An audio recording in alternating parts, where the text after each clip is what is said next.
Assalamualaikum warahmatullahi wabarakatuh. Perkenalkan, nama saya Quratul Ayun. Saya dari kelompok 4 dengan NIM 212221124 dari kelas Ekonomi 3A. Di sini saya akan menyelesaikan tugas mata kuliah evaluasi pembelajaran. Di sini saya akan mempresentasikan tentang materi teknik non-tes dengan judul skala bertingkat dan kuesioner atau angket. Untuk penjelasan teknik non-tes tersebut adalah teknik non-tes adalah cara mengumpulkan data dengan tidak menggunakan alat-alat baku. Dengan demikian tidak bersifat mengukur dan tidak diperoleh angka-angka sebagai hasil pengukur dari responden tersebut. Berikutnya yaitu skala bertingkat. Skala bertingkat adalah sebuah pernyataan yang diikuti dengan kolom-kolom yang menunjukkan tingkatan-tingkatan di dalamnya. Semisal, sangat setuju, sangat tidak setuju, setuju, tidak setuju. Macam-macamnya itu ada 4. Yang pertama ada skala ordinal, nominal, rasio, dan interval. Manfaatnya itu membandingkan dan menganalisis data responden. Berikutnya itu kuesioner atau angket, teknik pengumpulan data yang dilakukan dengan cara memberi seperangkat pertanyaan tertulis kepada responden untuk dijawabnya dengan tujuan untuk mendapatkan tanggapan dari responden tersebut. Ada 4 macam, angket tertutup, terbuka, terbuka dan tertutup, dan semi terbuka. Manfaatnya memperoleh data dan informasi dari responden tersebut. Berikutnya akan dijelaskan oleh Alvin Faruk. Oke, di sini saya melanjutkan dari Mbak Ayun, yang mana di sini saya mendapatkan materi yang pertama itu daftar cocok, yang kedua wawancara. Nah, sebelum masuk ke wawancara, di sini saya akan menyampaikan bagian yang pertama yaitu daftar cocok. Daftar cocok itu atau bisa dikatakan checklist. Yang dimaksud daftar cocok itu adalah deretan pertanyaan yang biasanya itu pertanyaannya itu singkat-singkat. Nah, di mana responden yang dievaluasi tinggal membubuhkan tanda cocok di tempat yang sudah disediakan. Nah, oke, di sini lanjut di wawancara atau interview. Nah, wawancara atau interview adalah suatu metode atau cara yang digunakan untuk mendapatkan jawaban. Nah, mendapatkan jawaban dari mana? Dari responden dengan jalan tanya jawab sepihak. Nah, dikatakan sepihak itu kenapa? Karena dalam wawancara ini responden tidak diberi kesempatan sama sekali untuk mengajukan pertanyaan. Pertanyaan itu hanya diajukan oleh subjek evaluasi. Nah, cukup sekian. Selanjutnya akan dilanjut oleh Imam Rizky.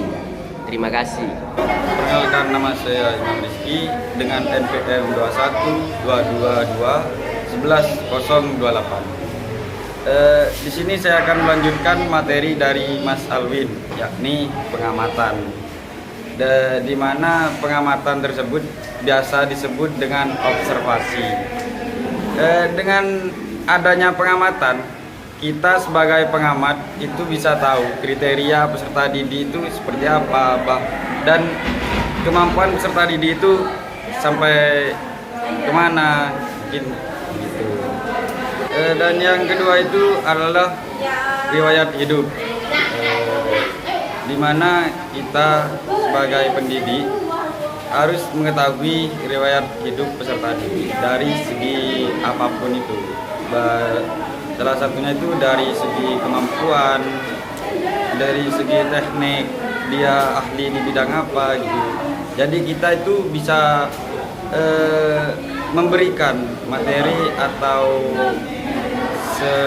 tes soal dengan sesuai kemampuan peserta didik tersebut.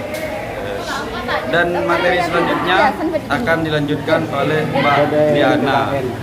Baik, terima kasih. Baik, materi selanjutnya akan dilanjutkan oleh saya, Nur Diana, dengan NPM 2122211029. Dengan materi Tes diagnostik. Tes diagnostik adalah tes untuk mengetahui tingkat kemampuan peserta didik, juga kelemahan peserta didik. Mengapa harus diadakan tes diagnostik?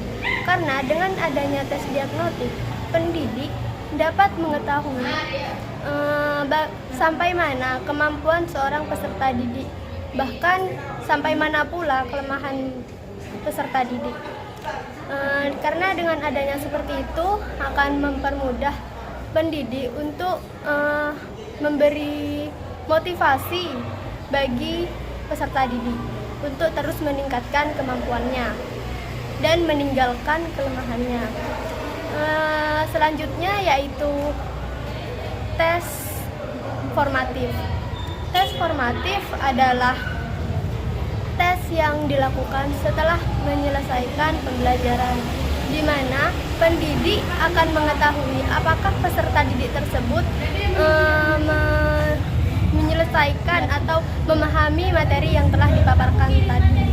Karena dengan adanya tersebut akan membuat perbaikan peserta didik untuk mengetahui apakah tingkat kemampuan dia lebih tinggi daripada tingkat kelemahan dia.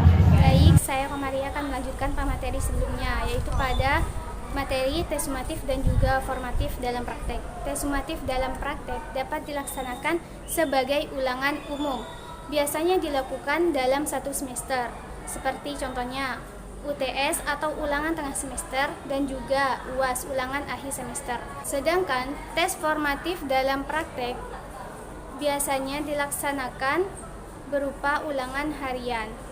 Hal ini dilakukan untuk pendidik dapat mengetahui apakah pembelajaran yang dilakukan sebelumnya atau yang telah dilakukan telah sesuai sebagaimana yang telah direncanakan sebelumnya. Selanjutnya, perbandingan antara tes diagnostik, tes sumatif, dan juga tes formatif. Tes diagnostik merupakan rangkaian tes yang digunakan untuk mengetahui kelemahan-kelemahan peserta didik, sehingga hasil tersebut dapat digunakan sebagai dasar untuk memberikan tindak lanjut berupa perlakuan yang tepat dan sesuai dengan kelemahan yang dimiliki siswa. Sedangkan tes formatif sendiri yaitu tes yang dilaksanakan setelah selesainya satu pokok bahasan. Tes ini berfungsi untuk menentukan tuntas tidaknya satu pokok pembahasan. Sumatif sendiri yaitu tes yang diberikan setelah sekumpulan satuan program pembelajaran selesai dan diberikan dalam satu semester. Baik, kurang lebihnya cukup sekian pemaparan materi dari saya dan juga anggota kelompok yang lainnya. Assalamualaikum warahmatullahi wabarakatuh.